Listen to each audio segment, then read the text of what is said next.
Hello बच्चों, मैं स्मिता बिजलवान स्वागत करती हूँ आपका आईसीटी वर्चुअल क्लासरूम में। आशा करती हूँ आप सभी स्वस्थ होंगे और अच्छे से अपनी पढ़ाई कर रहे होंगे। बच्चों, आज हम पढ़ने जा रहे हैं क्लास 6 की साइंस। और क्लास 6 साइंस में हम स्टार्ट करने जा रहे हैं एक नया चैप्टर जिसका नाम है सॉर्टिंग मटेरियल इनटू ग्रुप, यानी कि वस्तुओं के समूह बनाना। अब इस चैप्टर को हम पहले पढ़ चुके हैं, बिल्कुल पहले हमने कई बार इस चैप्टर को पढ़ लिया था, इसके क्वेश्चन आंसर्स भी कर लिए थे। ठीक है, तो अब हम कर रहे हैं इसका रिवीजन। ठीक है, चलिए तो स्टार्ट करते हैं चैप्टर को और बढ़ते हैं स्मार्ट बोर्ड की तरफ। चलिए बच्चों, तो स्टार्ट करते हैं। स्टार्ट करने से पहले एक चीज हमें समझनी है कि हम वस्तुओं के ग्रुप बनाते ही क्यों हैं। ये चैप्टर हम पढ़ ही क्यों रहे हैं, क्यों जरूरी है वस्तुओं के जो ग्रुप है यानी कि समूह को बनाना, है ना। सबसे पहले तो हमें ये समझना चाहिए। ठीक है, तो क्या आप मुझे बता सकते हैं कि क्यों जरूरी है कि हमें वस्तुओं के ग्रुप बनाने चाहिए। जो भी हमारे मटेरियल्स हैं उनका ग्रुप बना करके उन्हें स्टडी करना चाहिए। ऐसा क्यों किया जाता है, या हम कर रहे हैं तो ऐसा क्यों कर रहे हैं, सोचिए इस बारे में।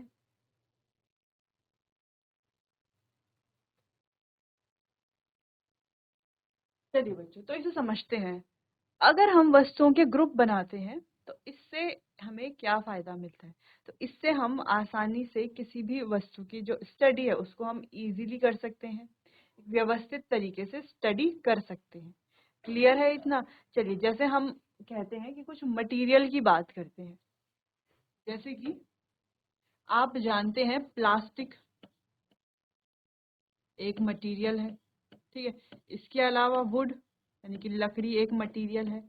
मेटल भी एक मटेरियल ही तो है ना। धातु भी क्या एक तरह का मटेरियल ही है। ठीक है, तो ये जो अलग अलग मटेरियल्स हैं, अब हम जानते हैं इनसे कई चीजें बनी हुई होती हैं। जैसे हम लकड़ी की बात करें तो लकड़ी से चेयर भी बनी है,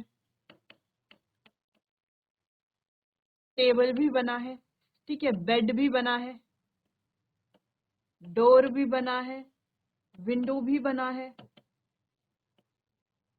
और भी एक्सेट्रा एक्सेट्रा, यानी कि बहुत सारी चीजें जो है वो लकड़ी से बनी हुई होती है, आपने देखी है अपनी डेली लाइफ में। ठीक है, तो अब अगर हमें इन वस्तुओं की, लकड़ी से बनी हुई वस्तुओं की स्टडी करनी है, इनकी प्रॉपर्टीज के बारे में जानना है। ठीक है, तो अगर हम हर एक वस्तु की अलग अलग स्टडी करेंगे, चेयर की अलग, टेबल की अलग, बेड की अलग, डोर की अलग, तो हमें तो कई समय लग जाएगा। एक तो हमारा टाइम बहुत ज्यादा इसमें वेस्ट होगा, वेस्ट भी नहीं कह सकते लेकिन टाइम बहुत ज्यादा हमारा इसमें यूटिलाइज होगा। ठीक है, क्लियर है, बहुत सारा टाइम लगेगा हमें इसमें।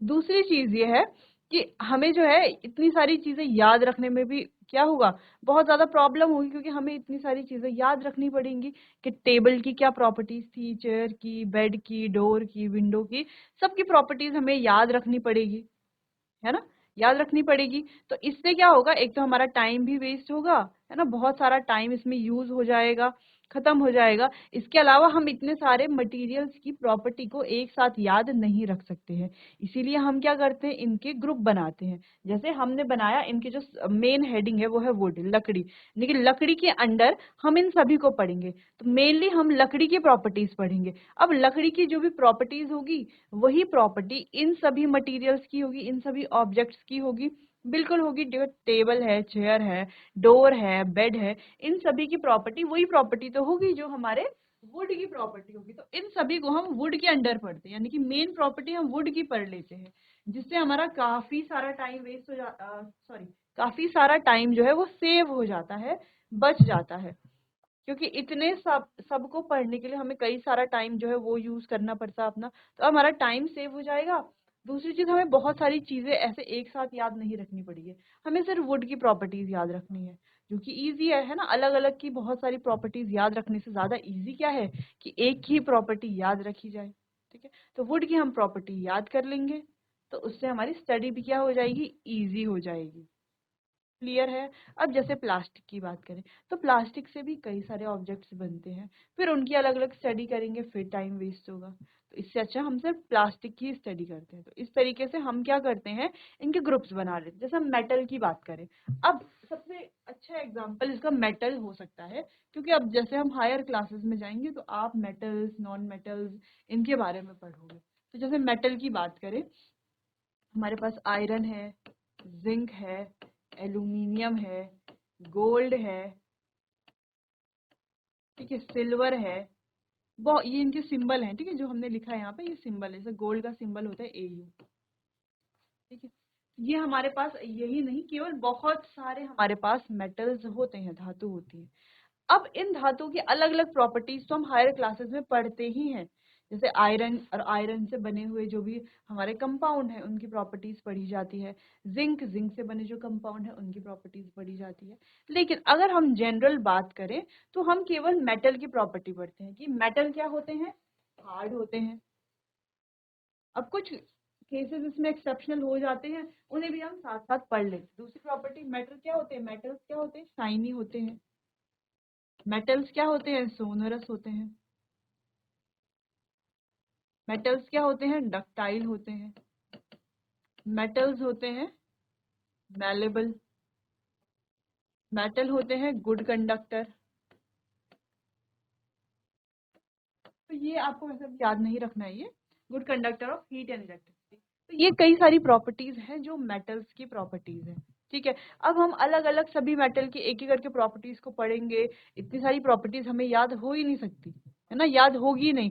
याद अभी के टाइम तो बिल्कुल याद नहीं होगी। याद कब होगी, जब हम स्पेशल एक ही सब्जेक्ट को पढ़ेंगे, फिर एक ही सब्जेक्ट में जो है हम काफी डिटेल में पढ़ेंगे, तो हमें ये सारी चीजें पढ़नी पड़ेगी, ठीक है। लेकिन अगर हमें सिंपल सा पढ़ना है तो हम क्या करते हैं, इन सभी प्रॉपर्टीज को मेटल की प्रॉपर्टीज के अंडर पढ़ते हैं, ठीक है। जिससे हमारे स्टडी क्या हो जाती है, सिंपल हो जाती है। टाइम भी हमारा काफी ज्यादा बच जाता है और हम एक साथ ही चीजों को पढ़ लेते हैं, ज्यादा हमारे पास बर्डन भी नहीं होता स्टडी का, ठीक है। चलिए, तो इतना अब आपको क्लियर हो गया होगा कि वस्तुओं के ग्रुप क्यों बनाए जाते हैं और क्यों जरूरी भी है ग्रुप्स को बनाना, ठीक है। चलिए, तो चैप्टर को अब हम स्टार्ट करेंगे।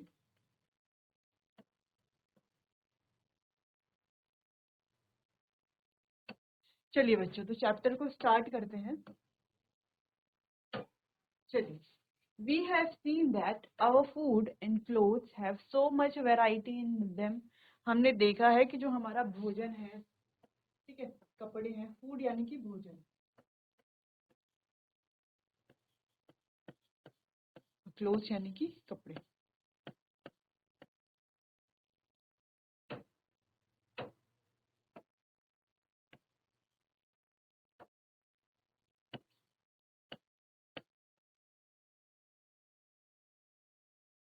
ठीक है। जो हमारा फूड है, जो हमारे कपड़े हैं, उनमें कई सारी वेराइटीज हैं। अलग अलग तरह के खाना भोजन हम खाते हैं, अलग अलग तरह के कपड़े पहनते हैं, सर्दियों में अलग, गर्मियों में अलग, घर में अलग, बाहर अलग, है ना, पहनते हैं, ठीक है। Not just food and clothes, there is such a vast variety of objects everywhere. और सिर्फ खाना या कपड़े ही नहीं, हमारे पास जो है अलग अलग जो ऑब्जेक्ट्स हैं यानी कि वस्तुएं हैं, उनकी भी वैरायटी मौजूद है हर जगह। जैसे कि आप अभी अपने क्लासरूम में ही देख लो, तो क्लासरूम में आपको क्या दिख रहे हैं, अलग अलग ऑब्जेक्ट दिख रहे होंगे। Table, chair, dustbin, black board, है ना, स्मार्ट स्क्रीन, डस्टर, चौक, मार्कर, इसके अलावा स्टिक दिख रही होगी, बुक्स दिख रही हैं, नोटबुक्स, है ना, अपना ज्योमेट्री बॉक्स, इसके अलावा आपका स्कूल बैग, आपका यूनिफॉर्म, और भी कई सारी चीजें, आपके टिफिन बॉक्स, लंच बॉक्स, ठीक है, कई सारी चीजें आपको अपने आसपास दिख रही होगी। वहीं आप घर जाते हो तो घर में आपको और अलग चीजें दिखती है, बेड दिखाई देता है, कंप्यूटर दिखाई देता है, ठीक है, टेबल दिखाई देता है, ठीक, कई सारी चीजें दिखाई देती है घर में भी। यहाँ तक कि आप कहीं भी जाओ, आप स्कूल से जब घर जाते हो तो रास्ते में भी आपको कई सारे ऑब्जेक्ट दिखाई देते हैं। तो यही कहने का मतलब है कि सिर्फ खाने और कपड़ों में ही वैरायटी नहीं, यहाँ तक कि जो वस्तुएं हैं उनमें भी काफी वैरायटी है, अलग अलग तरह की चीजें हैं। वी सी अराउंड अस, हम अपने आसपास देखते हैं, जैसे कि आपने भी देखा होगा, चेयर हम देखते हैं, बुलेट कार्ट हम देखते हैं, cycle, cooking utensils, books, clothes, toys, water, stone and many other object. तो इतने सारे ऑब्जेक्ट्स हम अपने आसपास देखते हैं और भी कई सारे ऑब्जेक्ट्स को देखते हैं। All these object have different shape, colour and uses. और जैसा कि आप जानते हैं, इन सभी ऑब्जेक्ट का अलग अलग शेप यानी कि आकार होता है। शेप का मतलब होता है बच्चों आकार, अलग अलग आकार होता है, अलग अलग रंग होता है, कलर यानी कि रंग, एंड यूजेस, और अलग अलग इसके यूजेस भी होते हैं, इसके जो उपयोग हैं वो भी क्या होते हैं, अलग अलग होते हैं। क्लियर है? चलिए, जैसे कि अगर हम बात करें पत्थर की, तो पत्थर का आकार अलग होता है, बुक्स का आकार अलग होता है, कपड़े अलग होते हैं, इनके कलर अलग अलग होते हैं और उपयोग भी क्या होते हैं, अलग अलग। जैसे कपड़े पहनने के काम आते हैं, बुक्स पढ़ने के काम आते हैं, है ना? बिल्कुल। चलिए, look around and identify object that are round in shape. अब आपको क्या करना है, अपने आसपास देखना है और उन ऑब्जेक्ट्स को आइडेंटिफाई करना है जो शेप में कैसे हो, राउंड हो। राउंड यानी कि ऐसे गोलाकार हो, ठीक है?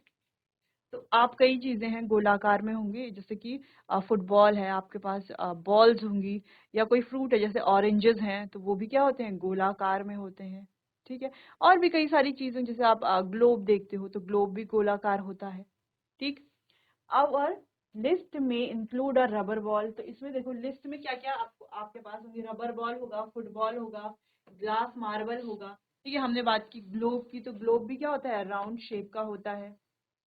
अगर हम बात करें ऑरेंजेस की, प्रॉपर राउंड भी नहीं होते,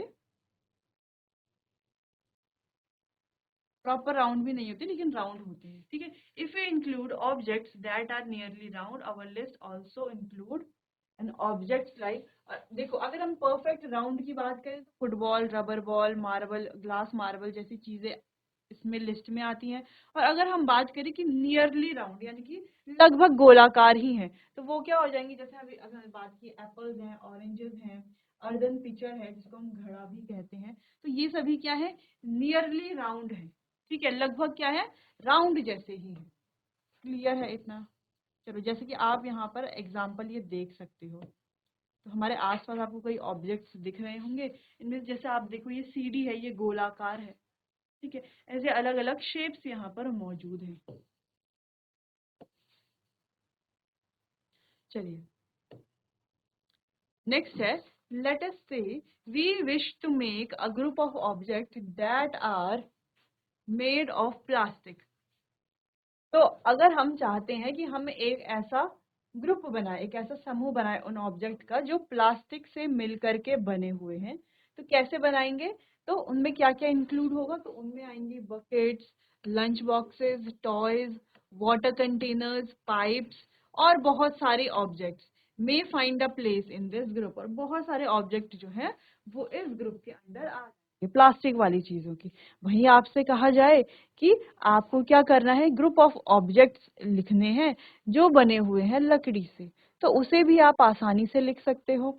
जैसे कि टेबल है, चेयर है, दरवाजा है, खिड़की है, इसके अलावा आपका पलंग है, बेड जिसे हम कहते हैं, डाइनिंग टेबल है, और भी कई सारी चीजें हैं जो लकड़ी से बनी हुई होते हैं, ठीक है?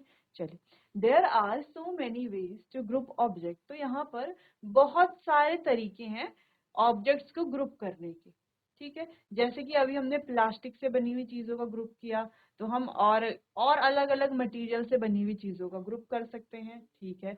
दूसरा, हम आकार के अकॉर्डिंग यानी कि शेप के अकॉर्डिंग भी चीजों को क्या कर सकते हैं, ग्रुप कर सकते हैं, ठीक है? इसके अलावा क्या और कोई तरीका हो सकता है? हम देखो बच्चों, कलर के अकॉर्डिंग भी क्या कर सकते हैं, चीजों को ग्रुप कर सकते हैं कि लाइट कलर की चीजें अलग और डार्क कलर की चीजें अलग। चलिए, तो जैसा कि अब हमने कहा कि हमारे पास कई तरीके हैं वस्तुओं के समूह बनाने के। जैसे अभी हमने कहा, तो देखो बच्चों, पहला ये हो सकता है कि हम जो है वस्तुओं को मटेरियल के अकॉर्डिंग क्या कर सकते हैं, उनका ग्रुप बना सकते हैं। जैसे एक तरफ प्लास्टिक से बनी वस्तुएं, एक तरफ धातु से बनी हुई वस्तुएं, एक तरफ लकड़ी से बनी हुई वस्तुएं, इस तरीके से, है ना, मटेरियल के आधार पर। एक जो है हम बना सकते हैं आकार के आधार पर, शेप के आधार पर, राउंड शेप वाले अलग, ट्रायंगल शेप वाले अलग, ठीक है? जिनका कोई शेप नहीं है, यानी कि जो बिल्कुल ही एक अलग ही शेप वाले हैं उनको अलग, है ना? रेक्टेंगल शेप वाले अलग, स्क्वायर शेप वाले अलग, ऐसे हम बना सकते हैं एक ग्रुप। एक एक ग्रुप हम कलर का भी बना सकते हैं कि जो लाइट कलर वाले ऑब्जेक्ट्स हैं वो एक तरफ, और जो डार्क कलर वाले ऑब्जेक्ट्स हैं वो एक तरफ। इसके अलावा हम ऐसे भी बना सकते हैं कि जो हार्ड ऑब्जेक्ट्स हैं या हार्ड मटेरियल्स हैं वो एक तरफ, और जो सॉफ्ट मटेरियल्स हैं वो एक तरफ। डेंसिटी के अकॉर्डिंग बना सकते हैं, जिनकी डेंसिटी ज्यादा है वो एक तरफ, जिनकी डेंसिटी कम है वो एक तरफ। सॉल्युबिलिटी यानी कि घुलनशीलता के आधार पर भी बना सकते हैं। जिनकी सॉल्युबिलिटी ज्यादा है उन्हें एक तरफ रखा जाए या एक ग्रुप में रखा जाए, जिनकी सॉल्युबिलिटी कम है उन्हें एक ग्रुप में रखा जाए। तो इस तरीके से हमारे पास कई सारे तरीके हैं जिनसे हम ऑब्जेक्ट्स को ग्रुप कर सकते हैं। अब जैसा कि हम जानते हैं, all object around us are made of one or more material, यानी कि हमारे आसपास के जो भी ऑब्जेक्ट्स हैं वो एक या ये एक से ज्यादा मटेरियल से बने हुए हैं। दीज मटेरियल में भी, तो ये मटेरियल हो सकता है glass, metal, plastic, would, cotton, paper, mud, soil, इतने सारे मटेरियल हैं। तो क्या आप कुछ और एग्जाम्पल के बारे में सोच सकते हैं? तो आपको क्या करना है, आपको एक एक्टिविटी परफॉर्म करनी है। कल लास्ट टाइम जब हमने पढ़ा था तो ये एक्टिविटी परफॉर्म कर ली थी, ठीक है। तो आपको क्या करना है, कई सारे ऑब्जेक्ट जो है उन्हें कलेक्ट करना है।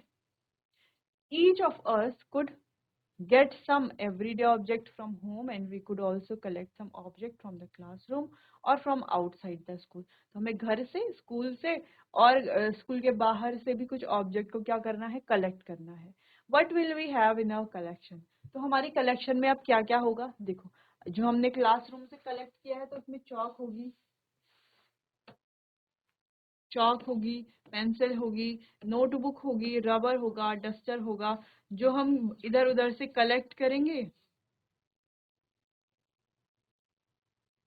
और स्कूल के बाहर से कलेक्ट करेंगे तो उसमें हैमर हो सकता है, नेल यानी कि कील जिसे हम कहते हैं, कील हो सकती है, सोप हो सकता है, पोक ऑफ व्हील हो सकता है, बैट हो सकता है, मैच बॉक्स, सॉल्ट, पोटैटो, कई सारी चीजें हो सकती है, ठीक है। We can list object that we can think of but cannot bring to the classroom। और हम इस लिस्ट में जो है उन ऑब्जेक्ट्स को भी इंक्लूड कर सकते हैं जिनके बारे में हमने सोचा है लेकिन हम जो है उसे क्लासरूम में नहीं ला सकते। जैसे अगर घर में हमारे पास टेबल है या बेड है तो बेड को तो हम उठा करके क्लासरूम में, स्कूल में लेकर के नहीं जा सकते, तो बेड के बारे में हमें ध्यान रखना है, ठीक है। जैसे पेड़ है, हमें रास्ते में पेड़ दिखा तो पेड़ को तो उठा करके हम क्लासरूम में नहीं ले जा सकते, या सड़क हमें रास्ते में दिखती है, गाड़ियां दिखती हैं तो उनको उठा करके तो हम स्कूल नहीं लेके जा सकते। इसीलिए हमें इस लिस्ट में उन्हें भी इंक्लूड करना है, ठीक है।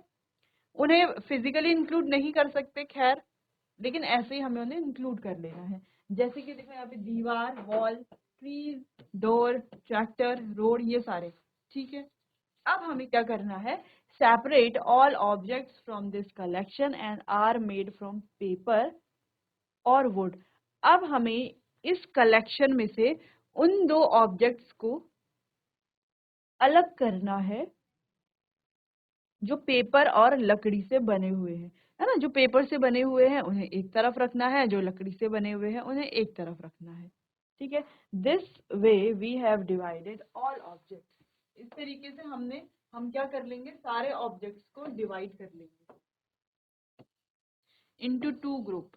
दो ग्रुप में हम इस तरीके से क्या कर लेंगे, सारे ऑब्जेक्ट्स को डिवाइड कर लेंगे। One group has the object that are made from paper. एक ग्रुप में होगा वो ऑब्जेक्ट्स जो पेपर से बने हैं और एक ग्रुप में होगा जो लकड़ी से बने हैं। While the other group has the object that are not made of these material. और एक तरफ ऐसे ऑब्जेक्ट होंगे जो इन दोनों ही मटीरियल से नहीं बने हुए होंगे। Similarly we could separate the things that are used for preparing food। इस तरीके से हम क्या कर सकते हैं, चीजों को, थिंग्स को सेपरेट कर सकते हैं। क्लियर है? चलिए इतना आप ध्यान रखिए। Let us be a little more systematic. अब हम क्या करते हैं, थोड़ा और सिस्टमेटिक बनते हैं। List all object collected in table 2.1। अब टेबल 2.1 जो है उसमें सारे ऑब्जेक्ट को हमें जो लिखे हुए उन्हें कलेक्ट करना है। ऑब्जेक्ट हमने कलेक्ट किए हैं उनकी एक लिस्ट बना दी है। Try to identify the materials that each one is made up of. अब हमें क्या करना है कि उन मटेरियल को आइडेंटिफाई करना है जिनसे ये ऑब्जेक्ट्स बने हुए हैं। It would be fun to make this a large table. अब क्या होगा, ये एक फन टास्क होगा कि हमें क्या करनी है, एक बड़ी सी टेबल बनानी है। और क्या इससे हमें कई सारी इंफॉर्मेशन मिलेगी, कई सारे मटेरियल्स के बारे में, ऑब्जेक्ट्स के बारे में। Clear? Collecting information about as many objects as possible। it may seem difficult to find out the material out of which some of these objects are made. अब हो सकता है ये थोड़ा डिफिकल्ट भी हो मटेरियल्स को फाइंड करना, कुछ कुछ को फाइंड करना. In such cases discuss with your friend, teacher and parents to identify the material. ऐसे केसेस में यानी कि जिस केस में आपको किसी भी ऑब्जेक्ट का कोई मटेरियल नहीं मिलता है, आपने कई कोशिश कर ली है लेकिन फिर भी ये क्या है आपके लिए काफी डिफिकल्ट है उसको फाइंड आउट करना, तो आप अपने फ्रेंड के साथ, टीचर के साथ या पेरेंट्स के साथ भी इसे डिस्कस कर सकते हैं. चलिए, तो इस तरीके से हम बना लेंगे यहाँ पर एक टेबल.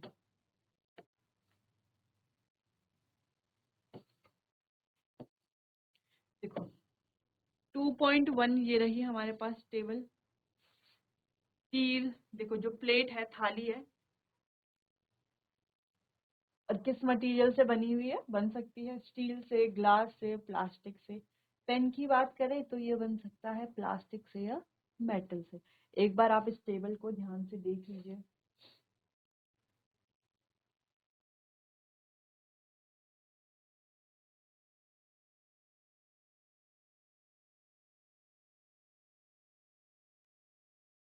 चलिए, तो पहले एक्टिविटी तो हमने देख लिया कि अलग अलग ऑब्जेक्ट जो है वो अलग अलग मटेरियल से बने हुए दिखेंगे आपको. दूसरी एक्टिविटी जहाँ पर हम रीड करते हैं, फिर दूसरी एक्टिविटी देखते हैं. Table 2.2 lists some common materials. You can also add more materials in column 1 that are known to you. आप क्या कर सकते हो, इसमें और मटेरियल को ऐड कर सकते हो. Now try and think of everyday objects you know that are made mainly of these two material and list them in column 2. आपको क्या करना है, जो डेली यूजेस जो या फिर ऑब्जेक्ट्स को जिनको जो आपके एवरीडे ऑब्जेक्ट्स हैं या आप जानते हैं, उन्हें आपको क्या करना है, कॉलम 2 में लिस्ट कर देना.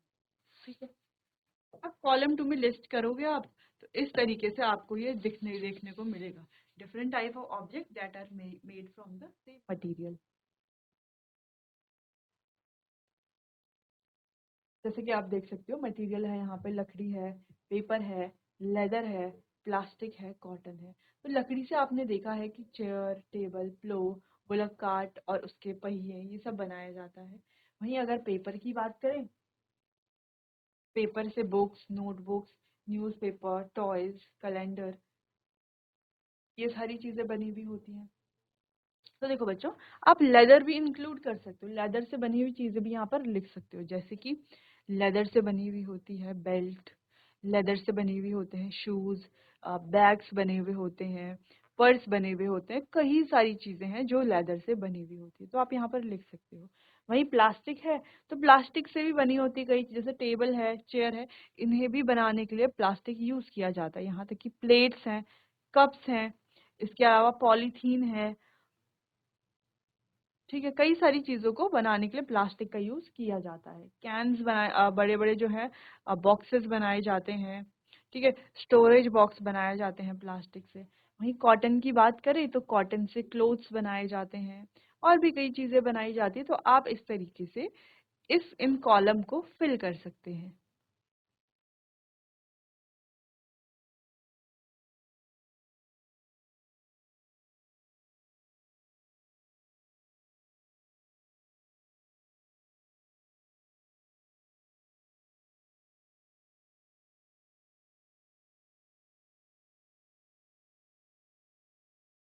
चलिए आगे बढ़ते हैं. What do we find from these tables. अब इन टेबल से हमने क्या खोजा, क्या हमें पता चला. First we group object in many different ways. सबसे पहले हमने क्या किया, ग्रुप्स को कई अलग अलग तरह से, सॉरी, सबसे पहले हमने क्या किया, ऑब्जेक्ट्स को कई अलग अलग तरह से ग्रुप किया. We then found that object around us are made of different materials. उसके बाद हमें पता चला कि ये जो ऑब्जेक्ट्स हैं हमारे आसपास के, ये अलग अलग मटेरियल से बने हुए हैं. At times an object is made of a single material. ठीक है, कुछ समय में कुछ टाइम ऐसा भी था जहां पर जो ऑब्जेक्ट हैं वो एक तरह के मटेरियल से ही बने हुए हैं. एन ऑब्जेक्ट कुछ also be made of many material.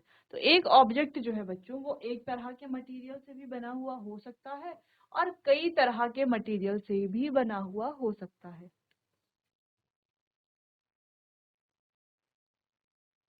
वैसे ही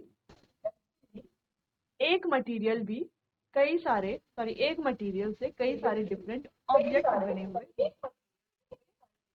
What decide which material should be used for making any given object? तो ये कौन डिसाइड करेगा कि कौन सा ऑब्जेक्ट कौन से मटेरियल से बनेगा, है ना। जैसे अभी तक हमने बात तो कर दी, टेबल में तो हमने देख लिया कि लकड़ी से कई सारी चीजें बनी है, लकड़ी एक मटेरियल है, उससे कई चीजें बनी है। पेपर एक मटेरियल है, उससे भी कई चीजें बनी है। लेदर है, प्लास्टिक है, कॉटन है, ये सभी क्या है, अलग अलग मटेरियल्स हैं और इनसे अलग अलग वस्तुएं बनी हुई होती है। ठीक है, बिल्कुल बनी हुई होती है। लेकिन ये कौन डिसाइड करेगा कि कौन से मटेरियल से कौन सी वस्तु बनेगी। जैसे अगर हम बात करें कि हमें एक कप बनाना है, चलिए, तो जैसे कहा हम थे यहाँ पर कि कैसे हमें पता चलेगा कि कौन से मटेरियल से कौन से ऑब्जेक्ट को बनाना है। ठीक है, जैसे कि मान लीजिए हमें एक कप बनाना है, ठीक है, या हमें एक पानी का कोई पानी रखने के लिए कोई कंटेनर बनाना है। चलिए मान लीजिए हमें एक कप बनाना है, ठीक है। अब कप का काम क्या होगा कि उसमें हम पानी डालें तो वो पानी को अपने अंदर क्या करे, अपने अंदर रख ले पानी को, ठीक है, होल्ड होल्ड कर सके, होल्ड करने की कैपेसिटी हो। या हम उसमें गर्म चाय डालें तो गर्म चाय को भी वो अपने अंदर रख सके, होल्ड करने की कैपेसिटी उसमें हो, है ना। तो इसीलिए हम एक कप बनाना चाहेंगे। ठीक है, अब ये कप जो है वो हम किसी कागज का बना सकते हैं क्या। तो देखो बच्चों, बना तो सकते हैं, लेकिन वो कागज का कप जो होगा वो कप वाली प्रॉपर्टीज उसमें होंगे ही नहीं। कागज के कप में अगर हम चाय डालते हैं तो कागज का कप तो क्या हो जाएगा, फट जाएगा पूरा, चाय उससे पूरी नीचे गिर जाएगी। हम पानी डालते हैं, पानी भी उसके अंदर नहीं होल्ड हो पाएगा। ठीक है, वहीं अगर हम कहें कि कप को हम कपड़े का बना लेते हैं, तो कपड़े का यानी कि कॉटन का बना लेते हैं, तो कॉटन का कप तो हम बना लेंगे, है ना, उसको जोड़ करके सिल करके बना देंगे। लेकिन क्या ये कॉटन का कप कप की प्रॉपर्टी को शो कर पाएगा। कप की प्रॉपर्टी क्या है, यानी कि कप का मेन काम क्या है, पानी को या किसी भी लिक्विड को अपने अंदर होल्ड करना। वो पानी हो, वो चाय हो, वो तेल हो, वो लिक्विड कुछ भी हो सकता है। ठीक है, तो क्या ये कॉटन का बना हुआ कप पानी को होल्ड कर पाएगा, नहीं कर पाएगा, है ना, नहीं कर पाएगा। तो कप की ये जो प्रॉपर्टी है होल्ड करने वाली, इसे कौन कौन सेटिस्फाई कर सकता है। तो देखो, हम कप बना सकते हैं किसी धातु का, मिट्टी का भी बना सकते हैं, धातु का बना सकते हैं, कांच का बना सकते हैं।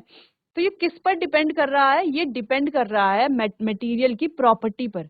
तो देखो, पेपर की या कॉटन की वो प्रॉपर्टी नहीं है जो हमें चाहिए कप में, ठीक है। जबकि ग्लास की या हमारे पास मेटल है, मेटल की, या मिट्टी है, मिट्टी से भी बना सकते हैं हम कप को, ठीक है। तो ये प्रॉपर्टीज वो शो करते हैं, ठीक है। तो किस पर डिपेंड करेगा ये, इस मटेरियल जो हमें बनाना है, जिस मटेरियल से हमें ऑब्जेक्ट बनाना है, उसकी प्रॉपर्टीज पर ये निर्भर करता है। प्रॉपर्टीज ही डिसाइड करेगी कि कौन से मटेरियल से कौन सा ऑब्जेक्ट बनेगा। जैसे मान लीजिए हमें छाता बनाना है, तो छाता हम कतई भी छाता हम कपड़े का या कॉटन का या हम कहे कागज का नहीं बनाएंगे, है ना, क्योंकि उस छाते में छाते वाली प्रॉपर्टीज होंगी ही नहीं।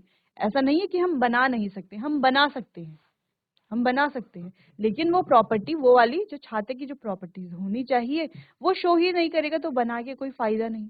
ठीक है, चलिए, क्लियर है, इतना समझ में आया कि कौन डिसाइड करेगा कि कौन से मटेरियल से कौन सा ऑब्जेक्ट बनाना है। तो कौन डिसाइड करेगा, ये उसकी प्रॉपर्टीज ही डिसाइड करेंगी। क्लियर है,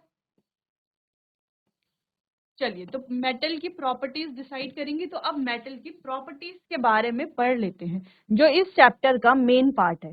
ठीक है, ऐसा नहीं कि अभी तक जो हमने पढ़ा वो किसी काम का नहीं है, नहीं, वो इम्पोर्टेंट है बहुत ज्यादा, वो भी काम का है, वहां से भी कई चीजें आपको देखनी है, डिटेल में समझनी है। अब हम बात करेंगे प्रॉपर्टीज ऑफ मटेरियल्स के बारे में, यानी कि जितने भी हमारे पास मटेरियल्स हैं उनके गुणों को समझेंगे। ठीक है, चलिए, फिर हम आसानी से उनकी ग्रुपिंग भी कर सकते हैं, है ना, उनको अलग अलग समूह में बांट सकते हैं। तो चलिए, have you ever wondered why a tumbler is not made with a piece of cloth? तो देखो वही क्वेश्चन यहाँ पर आ गया कि क्या आपने कभी इस बात पर गौर किया है, इस बात को सोचा है, कभी वंडर किया है कि एक टम्बलर, टम्बलर यानी कि पानी जिसपे हम रखते हैं, ठीक है, पानी होल्ड करता है, जो टम्बलर एक तरह से ग्लास की तरह ही होता है, ठीक है, is not made with a piece of paper, तो उसे जो है कपड़े से नहीं बनाया जाता। क्यों नहीं जब बनाया जाता? Keep in mind that we generally use a tumbler to keep a liquid, तो इतना आपको ध्यान रखना है कि किसी भी लिक्विड को रखने के लिए हम टम्बलर का ही यूज करते हैं। Therefore would it not be silly if we were to make a tumbler out of a cloth? तो ये क्या होगी, काफी सिली बात होगी, मूर्खता की बात होगी कि हम किसी टम्बलर को किसी कपड़े से बनाएं, ठीक है। What we need for a tumbler is, तो टम्बलर बनाने के लिए हमें क्या क्या चाहिए? देखो ग्लास चाहिए, है ना, यहाँ पर स्पेशली मेंशन भी किया है, ग्लास, प्लास्टिक, मेटल, और कोई ऐसा मेटल जो पानी को होल्ड कर सके, या कोई ऐसा मटेरियल जो पानी को होल्ड कर सके। जैसे कि हमने कहा कि मिट्टी है, तो मिट्टी के भी बर्तन बनाए जाते हैं, आपने देखे हैं, कुल्हड़ होता है, तो वो भी जो है पानी को होल्ड कर सकता है, ठीक है। तो ऐसे मटेरियल का उपयोग किया जाएगा जो पानी को होल्ड कर सकता है, ठीक है, उसी से ग्लास बनाएंगे। क्लियर है? जैसे हमने बात की कि छाता बनाना है, तो छाता बनाएंगे ऐसे मटेरियल का जो क्या कर सके, पानी को हम पर आने ना दे। या हमें कोई कुकवेयर बनाना है ना, कुकिंग वेसल बनाना है, कोई ऐसा बर्तन बनाना है जिसमें हम खाना पका सके, तो वो हम बिल्कुल भी कपड़े का या कागज का नहीं बनाएंगे, क्योंकि जैसे ही गैस के ऊपर रखेंगे वो तो जल जाएगा, खाना तो पका ही नहीं पाएंगे, है ना। तो ये भी एक सिली बात हो गई। तो उसके लिए भी हम क्या यूज करेंगे, हम मेटल का यूज कर सकते हैं, हम मिट्टी का यूज कर सकते हैं, मिट्टी के भी कई सारे बर्तन बनते हैं जिनमें खाना पकाया जाता है, ठीक है, ज्यादातर यूज हम मेटल्स का ही करते हैं। क्लियर है इतना? चलिए, similarly it would not be wise to use paper like material for cooking vessel, और वैसे ही ये भी क्या होगा, बहुत ज्यादा अच्छी बात नहीं होगी कि हम क्या करें, पेपर जैसे मटेरियल का यूज करें किसी भी कुकिंग वेसल को बनाने के लिए, यानी कि खाना बनाने के किसी बर्तन के लिए हम पेपर का उपयोग तो बिल्कुल भी नहीं करेंगे। चलिए, we see then that we choose a material to make an object depending, इसीलिए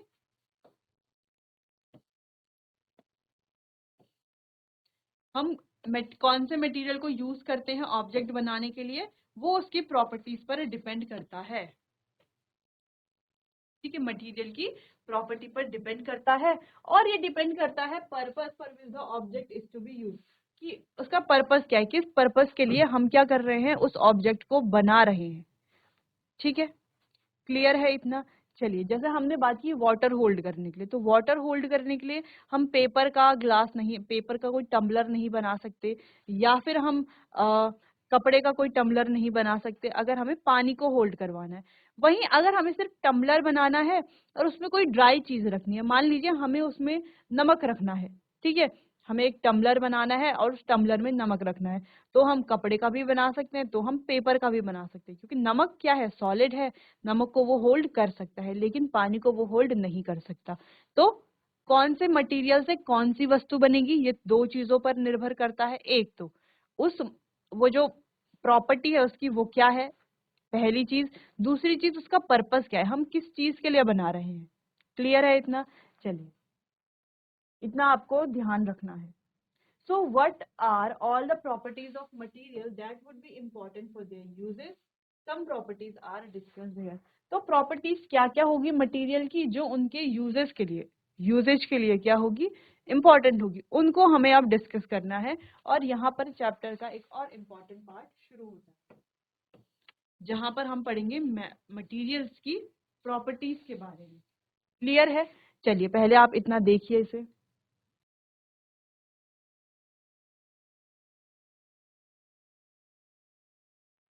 चलिए बच्चों, तो इतना आपको समझ में आया होगा कि क्यों हम मटेरियल्स को ग्रुप में डिवाइड कर रहे हैं, यानी कि उनके ग्रुप्स बना रहे हैं, समूह बना रहे हैं। तो ये आपको समझ में आ गया होगा कि समूह हम क्यों बना रहे हैं, ताकि हमारा जो है टाइम सेव हो जाए, और हम जो है उनकी अच्छे से व्यवस्थित तरीके से स्टडी कर पाए, और हमारे पास जो है बर्डन भी ज्यादा ना हो, क्योंकि हमें एक ही मटेरियल तो पढ़ना नहीं है, कई सारे मटेरियल्स को पढ़ना है, इसीलिए। क्लियर है? उसके अलावा हमने बात की कि ऐसी कौन सी प्रॉपर्टी है या ये किस पर डिपेंड करेगा या कौन डिसाइड करेगा कि कौन सा ऑब्जेक्ट कौन से मटेरियल का बनेगा। तो इसको भी हमने काफी डिटेल में समझ लिया है। अब आने वाले अगले सेशन में बच्चों हम पढ़ेंगे अलग अलग प्रॉपर्टीज मटेरियल्स की, ठीक है, जिसमें हम कई एग्जांपल्स भी देखेंगे, कुछ क्वेश्चंस भी सॉल्व करेंगे इनसे रिलेटेड। क्लियर है? चलिए चलिए बच्चों, तो आज के लिए बस इतना ही। मिलते हैं अपने आने वाले अगले सेशन में। तब तक के लिए आपका बहुत बहुत धन्यवाद।